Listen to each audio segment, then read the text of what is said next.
교수님 일단 만나뵈서 반갑습니다. 반갑습니다. 교수님에 대해 일단 소개 좀 부탁드리겠습니다.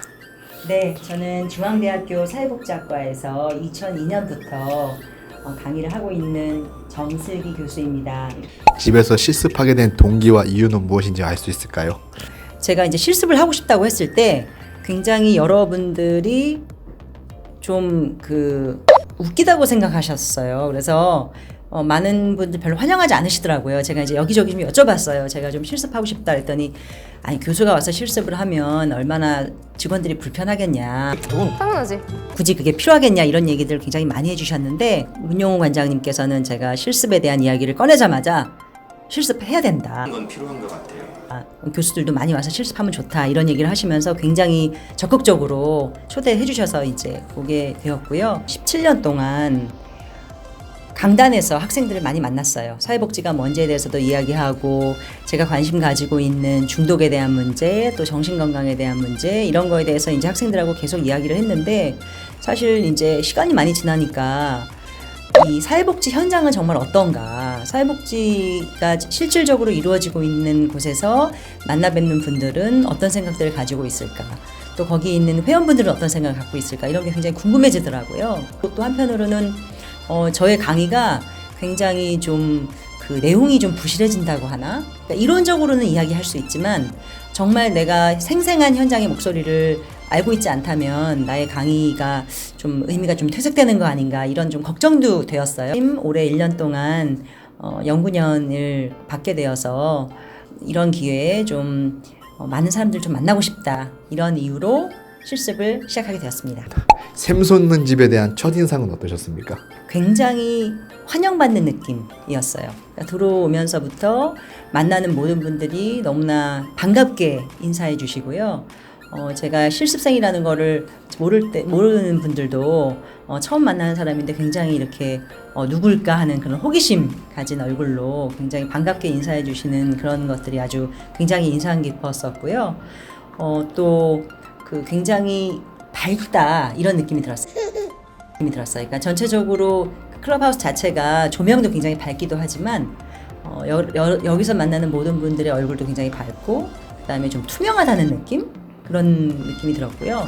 또 한 가지는 굉장히 좀 자유로운 느낌도 많이 들었어요. 그러니까 모든 사람들이 이렇게 오가는 데 있어서 특별한 제약이 있거나 막 어떤 물리적으로 어떤 한 공간에 꼭 모여 있어야 된다거나 이런 것도 아주 구분이 뚜렷하지 않게 좀 편안하게 오고 간다는 느낌. 그게 저의 첫인상이었는데 혹시 현창우 씨는 클럽하우스에 대한 첫인상이 어떠셨나요? 저는 솔직히 클럽하우스에 대해 잘 알지 못하고 그냥 회원과 직원이 함께하는 업무 시스템이라고 알고 있는데 자발적으로 업무도 참여하고 같이도 도와주시고 하니까 새로운 그 점이 많았던 것 같아요. 클럽하우스의 장점이 뭐라고 생각하시는지? 일단 공간의 분리가 없다는 것도 굉장히 큰 장점이라고 생각을 해요. 그러니까 직원들 따로 또 회원들이 모여있는 것 따로 이런 공간의 분리가 되어 있지 않고 모든 사람들이 한 공간에서 일상을 나눈다는 것 굉장히 장점이라고 생각을 하고요. 여기서는 모든 사람들 다 씨라고 부르잖아요. 그러니까 현장에 계신 분들 저는 이제 자꾸 이제 선생님 이런 게 입에 배가지고 아직까지도 누구누구 씨 이렇게 이야기하는 게 좀 익숙지 않은데 여기에서는 굉장히 자연스럽게 모든 사람이 모든 사람에게 누구누구 씨라고 하는 그 호칭도 굉장히 장점이 있다고 생각합니다. 특히 우리나라처럼 이렇게 존댓말, 이렇게 반말 이런 거에 대한 구분이 굉장히 명확하고 근데 이런 사회에서 누구누구 씨라고 하는 것 자체가 굉장히 모든 사람들이 동일한 곳에서 함께 일해 나간다는 것 그것도 클럽하우스가 가지고 있는 중요한 장점 중에 하나라고 생각하고 사회복지 기관이라고 하면 이제 프로그램별로 이렇게 이루어지기 쉽잖아요. 예를 들면 인지행동 치료, 사회기술 훈련 이런 식의 프로그램이 이제 짜여져 있는 것들이 굉장히 많은데 그런 프로그램이 나쁘다는 것이 아니라 일방적으로 와서 그런 만들어진 프로그램에 그냥 참여하는 것이 아니라 함께 그냥 삶을 나누는 것 같아요.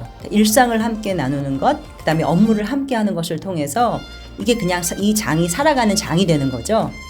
마지막 질문 잠깐만요, 현창우 씨. 네. 현창우 씨 생각하실 때는 혹시 클럽하우스의 장점이 뭐라고 생각하시는지? 일단 저는 회원과 직원이 제 생각에는 동등한 위치에서 같이 업무도 하고 일할 수 있다는 게 좋고요. 그리고 제가 취업장을 나가봤는데 샘솟는 집에서 하는 업무가 100%까지는 아니더라도 어느 정도 일맥상통하는 업무가 많아서 참 좋은 것 같습니다. 지금 이제 우리 사회가 굉장히 차별이 만연한 사회인 것 같아요. 그래서 뭐 이 안에서 불평등도 굉장히 심하고 여러 사람들이 다르다는 것 때문에 많은 사람들이 차별당하고 그 중에서도 정신건강의 문제를 가진 사람들에 대한 그 차별은 더 심한 것 같거든요. 그래서 사실 바람이 있다면 우리 사회가 좀 더 건강하게 모든 사람들이 모양은 좀 달라도 혹은 좀 사람들이 갖고 있는 특성들은 좀 달라도 이런 클럽하우스 모델 자체가 필요하지 않게 모든 사람들이 그냥 사회에서 일상적으로 차별받지 않고 살아가는 사회가 되면 가장 좋겠지만 그 전까지는 이렇게 많은 사람들이 동등하게 자유롭게 또 차별에 대한 걱정 없이 소외에 대한 걱정 없이 같이 와서 참여할 수 있는 이런 장들이 굉장히 많아졌으면 하는 바람입니다. 감사합니다. 감사합니다. 네, 감사합니다.